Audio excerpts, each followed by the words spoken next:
नमस्कार, मैं संजय सिन्हा आज आपको अपने ही अपराध बोध की कहानी सुनाऊंगा। मुझे ये कहानी सुनानी ही चाहिए, आखिर मैं पत्रकार जो हूँ। तो पहले सुनिए मेरा अपराध बोध। मुझे पता था ये दुनिया कभी खत्म नहीं होगी। मैं जानता हूँ कि जितनी बार मैं या मेरी तरह कोई भी पत्रकार जब इस तरह की खबरें दिखलाता है कि फला दिन दुनिया खत्म हो जाएगी, तो वो खबरें झूठी होती हैं, काल्पनिक होती हैं। वैसे मेरे मन में हमेशा होता है कि आपके सामने जब ऐसी खबरें आएंगी और झूठी साबित हो जाएंगी, तो आपको एक फ़ायदा हो सकता है कि आप ऐसी अफवाहों पर यकीन करना छोड़ देंगे। पर मुझे ये बताते हुए दुख हो रहा है कि आपकी आंखों के सामने ऐसी तमाम झूठी खबरें साबित होती रहती हैं, पर आपके दिल में अंधविश्वास खत्म होने की जगह और बढ़ता जा रहा है। आप पहले से ज़्यादा झूठ और अफवाहों पर यकीन करने लगे हैं। आप जानते हैं ऐसा क्यों होता है? यही समझाने के लिए आज मैं आपको पंचतंत्र की एक कहानी सुनाऊंगा। मुझे पक्का यकीन है कि कहानी आपने पहले भी पढ़ी होगी और पढ़कर हंसे भी होंगे, पर आपके मन में कभी ये सवाल नहीं उठा होगा कि आखिर इस कहानी का अर्थ क्या है। खैर, पहले सुनिए पंचतंत्र की वो कहानी, फिर आगे की बात करूंगा। एक बार एक पंडित जी को कहीं से दान में गाय का बछड़ा मिला। वो उस बछड़े को कंधे पर उठाकर खुशी खुशी घर चले जा रहे थे कि चार ठगों की निगाह उन पर पड़ गई। ठगों ने तय कर लिया कि आज इस पंडित से इस बछड़े को ठग लेना है। बछड़े को बाजार में बेचकर जो पैसा मिलेगा उसे सब मिलकर बांट लेंगे। चारों ठगों ने आंखों ही आंखों में एक दूसरे को इशारा किया और लग गए अपने काम में। पहला ठग भागते हुए पंडित जी के पास पहुंचा और उसने दूर से ही पंडित जी को नमस्कार किया। नमस्कार करते हुए पंडित की ओर हिकारत भरी निगाहों से देखा और कहा, अरे पंडित जी, आपको क्या हो गया है? आप अपने कंधे पर यह कुत्ता लादे क्यों लिए जा रहे हैं? पंडित चौंका। उसने उस ठग की ओर देखा और कहा, क्या बकवास कर रहे हो? ये तुम्हें कुत्ता नजर आ रहा है? ये गाय का बछड़ा है, बछड़ा।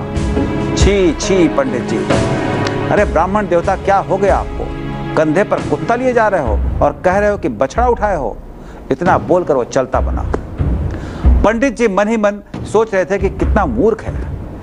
इस बछड़े को देखकर उसे समझ में नहीं आ रहा कि ये बछड़ा है, कुत्ता नहीं। वो कुत्ते और बछड़े में फर्क नहीं कर पा रहा। उसकी मूर्खता पर वो मन ही मन हंसे और आगे बढ़ चले। पंडित जी कुछ दूर गए होंगे कि दूसरा ठग उन्हें पेड़ के नीचे खड़ा मिल गया। उसने पंडित को देखते ही कहा, राम राम पंडित जी, सब खैरियत तो है ना? पंडित जी, ये तो बताओ, ये कुत्ता पीठ पर लादे लिए हुए कहाँ चले जा रहे हो? पंडित चौंका। कुत्ता?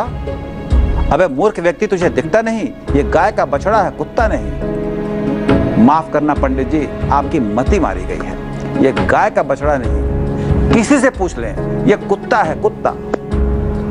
पंडित ने सिर उठाकर देखा। सफेद गाय का बछड़ा। अंधा भी बता दे कुत्ते और बछड़े में फर्क, पर इन आंख वालों को कुछ समझ में नहीं आ रहा। इनकी तो आंखें बिल्कुल फूटी हुई हैं। पंडित जी आगे बढ़ चले। अब तीसरा ठग इंतजार में लगा था। जैसे ही पंडित जी पास पहुंचे, ठग ने उन्हें रोक लिया। ओह, घोर कलयुग आ गया है। आज ब्राह्मण कुत्ते को सिर पर बिठाने लगे हैं। पंडित चौंका। क्या कह रहे हो पथिक? कुछ नहीं ब्राह्मण देवता, सोच रहा था कि आप जैसा विद्वान और योग्य व्यक्ति इस कुत्ते को सिर पर उठाए लिए कहाँ जा रहा है।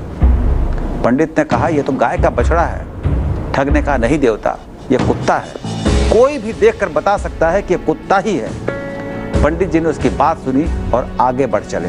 उनके मन में शंका बैठ गई, कहीं यह कुत्ता ही तो नहीं? ऐसा कैसे हो सकता है? तीन लोगों ने एक ही बात कही है। उन्होंने पीठ से बछड़े को उतारा, गौर से देखा, उन्हें वो बछड़ा ही नजर आ रहा था। उन्होंने फिर बछड़े को पीठ पर लादा और आगे बढ़ चले। अब चौथा ठग घात लगाए बैठा था। अरे पंडित जी, कहाँ चले? इस कुत्ते को सिर पर क्यों बिठा रखा है? पंडित जी ने बछड़े को पीठ से नीचे उतारा, गौर से देखा। अब ये बछड़ा उन्हें भी कुत्ता ही लग रहा था। पंडित जी ने उसे वहीं छोड़ा और कहा, राम राम राम राम, और ये कहते हुए सीधे गंगा तट पर पहुंचे और पानी में डुबकियां लगाने लगे। उन्होंने मन ही मन कहा कि भगवान का लाख लाख शुक्र है कि उन चार पथिकों ने समय रहते उन्हें सच दिखा दिया। मन ही मन उन्होंने जजमान को कोसा कि बछड़ा कहकर उन्होंने कुत्ता टिका दिया था। खैर, दुनिया में भले लोगों की कमी नहीं। आज बिरादरी में इज्जत जाते जाते बच गई है। शुक्र है राम तेरा।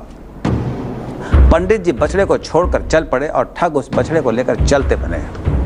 आज मैं आपको यही बताना चाह रहा हूं कि आप ऐसे ठगों के चक्कर में ना पड़े। इस संसार में ढेर सारे लोग उन ठगों के खानदान से हैं जो आपके मन को अपने वश में करना जानते हैं, आपके बछड़े को कुत्ता बनाना जानते हैं। याद रखिए, सारे ठग मिले हुए हैं। तो आज की मेरी कहानी में आपसे मैं ये कहना चाहता हूं कि आप बचिए उन ठगों से। उन ठगों पर भरोसा मत कीजिए, भरोसा कीजिए सिर्फ अपने भरोसे पर। कल फिर आऊंगा एक ऐसी ही शानदार कहानी लेकर। तब तक के लिए अपने दोस्त संजय सिन्हा को इजाजत दीजिए। এই চ্যানেলটির প্রতি আপনার আগ্রহ আমাকে আরও উৎসাহিত করবে। ধন্যবাদ।